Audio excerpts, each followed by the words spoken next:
Ayon sa ating impormasyon, itong si Mecos-Mecos nga ay sekretary sa VACC, and true enough, nasa VACC siya. At ito ay BFF ni Lisa. Kaya may mga impormasyon na nakarating sa atin na ginagapang itong si Morales gumagamit ng mga tao para what? Para wag nang pumunta sa Senate hearing sa May 7. So, thank you sa lahat ng mga, mga nagsisend ng mga email, ng mga impormasyon. Kasi talagang, to palangga team effort natin to lahat. Kailangan natin panagutin. Kailangan natin, mapaamin itong si Bangag. At kung hindi man siya mapaamin, tanggalin na sa kanyang unfit na pwesto dahil nakasalalay ang inyong mga kinabukasan.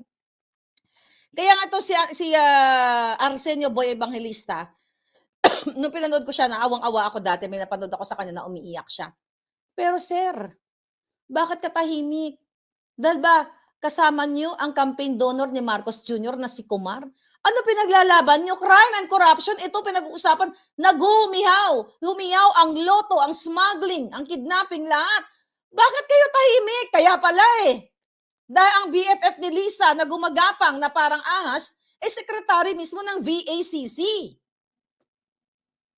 Hoy, hoy, hoy, hoy, hoy, hoy. Gumising ka na, Pinoy. Hoy, hoy, hoy, hoy, hoy, hoy. Gumising. Ngayon, mga kababayan, baka makalimutan natin, sino to si Mecos-Mecos na ito? Ba, excited na kayo. Tignan ko lang kung mayroon pa tayong dapat, pag-usapan dito. Alright. So, ngayong araw na ito, bubukelan natin kung sino si Mecos-Mecos. Kagabi, sabi ko sa inyo, ginagapang ito si Morales na wag na lang umattend sa May 7. It's either ino-offeran o gugurgurin. Dalawa lang naman yan O-offeran ka o gugurgurin ka. Pag ino-offeran ka, patibong yan. And I hope, Mr. Sir, kung narinig mo ko, pag ino-offeran ka, magtitiwala ka pa sa mga bangag na yan? Baka ikaw pa ngayon ang baliktarin. O ito si Morales mukhang pera. Alam mo, kaya ini-intercept, kaya inaano natin ngayon. Kapag ini-intercept na natin yung mga evil na nilang plano. Okay, sige nga, ikaw, Cotton Fin, from Texas, Palangga. O-operan ka ni Liza ng something. Maniniwala ka ba? Bakit sila mag-o-offer in the first place? Kasi takot sila na lumubog na ang bangka ng mga ahas. And now, first time here, in this channel, I don't know kung may nag-discuss na, mga kababayan, kaya pala tahimik itong Volunteers Against Crime and Corruption. Ano ba yan? Volunteers Against Crime and Corruption. Dapat yan katuwang natin sila, mga kababayan. Dapat sila ay katuwang ng bayan na nandiyadyaan para tayo ay tulungan. Diba? Yung mga simple nga lang, hindi naman ganun kabigat na mga crime. Laging nandiyadyaan si Arsenio Boy Evangelista. Sino teka muna, ano ba tong Volunteers Against Crime and Corruption? Diba? Nag-start yan doon sa Visconde Massacre dahil kay si Lauro Visconde, diba? At saka sila Dante Jimenez, nawala na sila. Ngayon, ang nagmana na lang ngayon, itong si Arsenio Boy Evangelista na kung saan yung kanyang anak ay sinunog. Ano ba yung anak niya? Bibigyan ko lang kayo ng history. Yung anak nito ng, ano ba siya? Tingnan natin yung kanyang dito, about. Okay. Okay. Ito, list of officers and board members of trustees. So itong Volunteers Against Crime and Corruption, mga palangga. Kaya nandyan ngayon si Arsenio Boy Evangelista na tahimik na wala tayong naririnig. Actually, pinapanood ko, naawang-awa ako sa kanya. Dahil yung anak niyan ay biktima ng isang malaking crime. Ang anak niya ay nagbibenta ng kotse.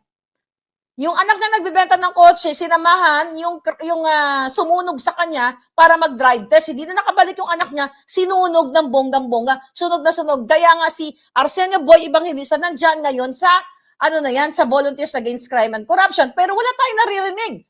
Kaya pala tayo walang naririnig. Baka binusog na rin ni Lisa. Mr. Boy Evangelista. San Pedro. Cory Quirino. Chairwoman. Attorney Obidoza. Treasurer Abilo. At ngayon, napag-alaman ko, base sa ating research mga palangga, ang isa sa secretary ng Volunteers Against Crime and Corruption mga palangga ay si James Kumar. Wow. Sino ito? Ito na ba siya si Mekos Mekos? Okay. So, ginugol natin, sinearch natin kung sino ito si James Kumar, although may mga information na nakakarating. Imagine mo, secretary siya ng Volunteers Against Crime and Corruption. Kaya pala, no wonder, tahimik ang mga taga-VACC.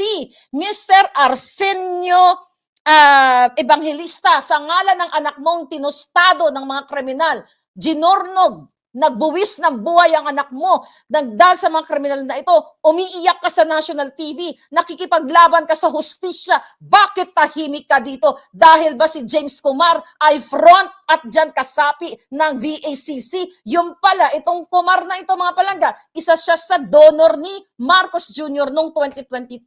So, ito sa mga vloggers, ito ang himay-himay ninyo. Dahil ang daming overwhelming information. And now, tignan natin. Okay. So, tignan natin dito sa, pcij.org.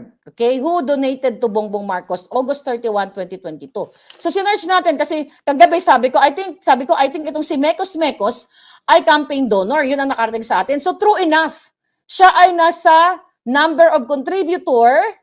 Okay? Number of contributor. Ang pangalan niya dito is contributor niya ay, receipt number 25. Okay? 25. February 16, receipt number 25. Name of contributor is si Manjinder Kumar. Nagbigay ng 20 million pesos noong campaign donor ni Marcos Jr. Sino siya? Di ba sabi ko kagabi, napag-alaman natin ayon sa Putingas na may inuutusan si Lisa na gumagapang. Okay? Tandaan lang. Baka maano tayo. I-charge lang natin ng bonggang-bongga to. Okay. Dali mga hitad. Okay. Medyo mahaba-haba kasi yung ating ating ngayon, vlog. Alright?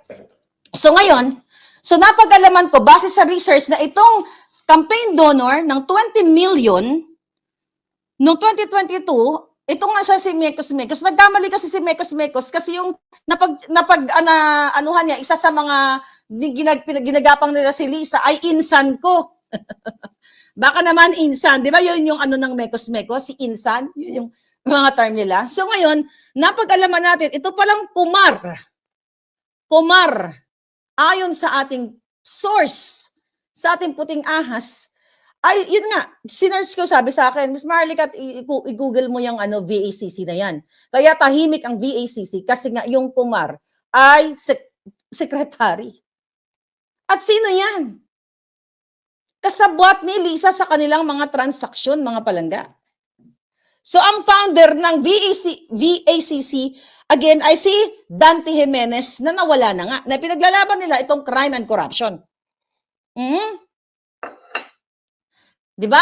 Sayang naman ang buwis ng buhay nung kapatid ni Dante Jimenez na ginurgor ng mga sindikato.